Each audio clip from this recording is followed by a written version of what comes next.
भागवत में विद्यावताम भागवते परीक्षा। भागवत साधारण ग्रंथ नहीं है, विद्वानों की परीक्षा श्रीमद् भागवत में है। विद्वानों की परीक्षा श्रीमद् भागवत शास्त्र में होती है। भागवत पढ़ भी लोग नहीं सकते, बिना व्याकरण के भागवत कोई पढ़ नहीं सकता। अर्थ की बात तो छोड़ दीजिए, पढ़ भी नहीं सकता। आज संसार में लाखों भागवत, करोड़ों भागवत हो रही है, लेकिन करोड़ों में से कोई ही संस्कृत व्याकरण पढ़ते होंगे। इसलिए शास्त्र में लिखा धनंजयो हाटक संपरीक्षा, महारणे शस्त्र भीताम परीक्षा, विपत्ति काले गृहिणी परीक्षा, विद्यावताम भागवते परीक्षा। सोना की परीक्षा कसौटी से होती है। धनंजय हाटक संपरीक्षा, सोना असली है कि नकली है, कसौटी में कसा जाता है तब पता चलता है असली है कि नकली है।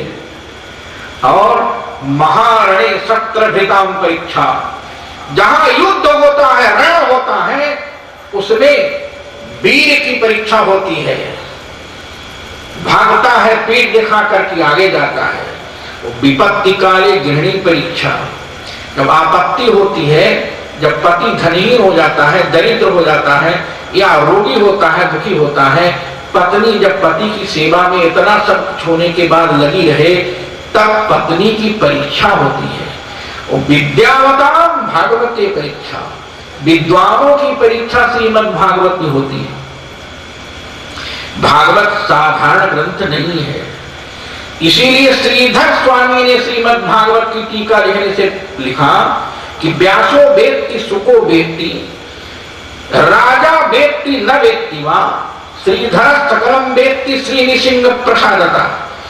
श्रीमद् भागवत शास्त्र को व्यास जानते हैं, सुखदेव जी जानते हैं, राजा जानते हैं कि नहीं जानते, संदेह है। लेकिन श्रीधर सकलम वेत्ति श्री नृसिंह प्रसादता, लेकिन श्रीधर सब कुछ जानते हैं। क्यों?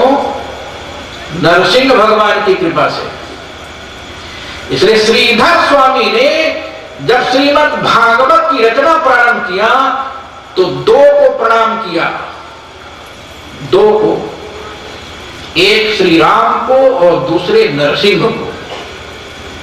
ओम नमः परमहंसा स्वादित चरण कमल चिन्मकरंदाय भक्त जन मानस निवासाय श्री रामचंद्राय। प्रथम श्लोक वंदना श्रीधर स्वामी ने किया और दूसरा नरसिंह भगवान की वंदना किया। ध्यान रखिएगा सज्जनों। इसलिए श्रीधर सकलम वेत्ति श्री नृसिंह प्रसादता, श्रीधर नरसिंह भगवान की कृपा से सब कुछ जानता है।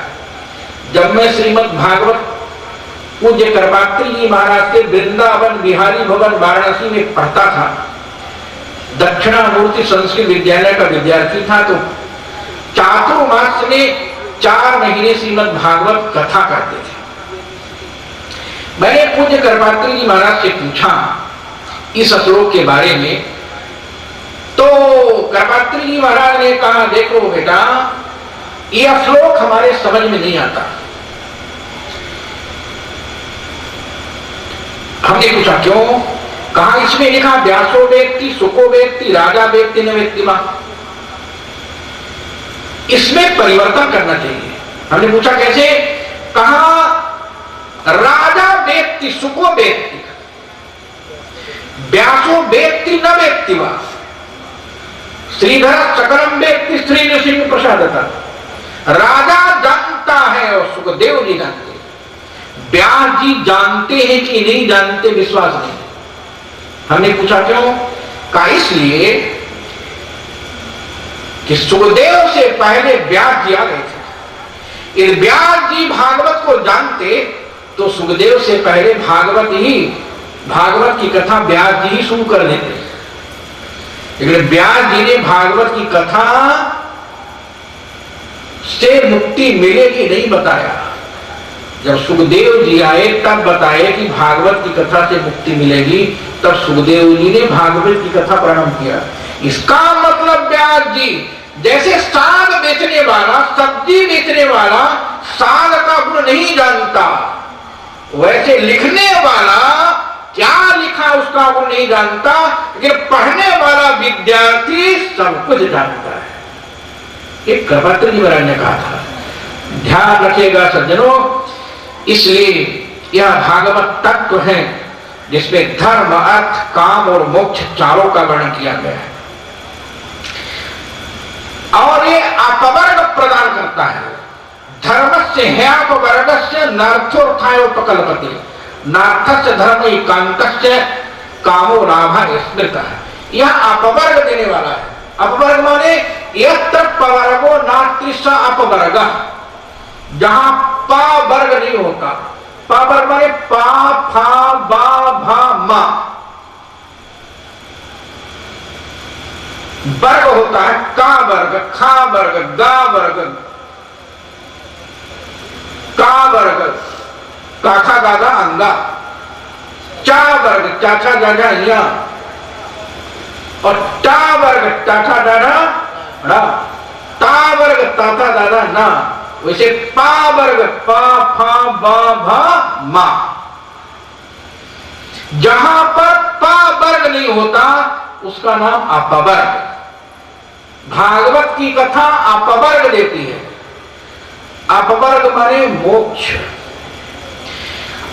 अब श्रीधर स्वामी ने श्रीधरी टीका में लिखा, अपगतो वर्गः यस्मात्, जिसमें ऊंच नीच का भेदभाव न हो। ब्राह्मण भी सुने तो मुक्त हो, क्षत्रिय सुने तो मुक्त हो, वैश्य सुने तो मुक्त हो, दलित सुने तो मुक्त हो, पशु सुने, पक्षी सुने, कीट पतंग सुने, कोई सुने मुक्त हो जाए, उसका नाम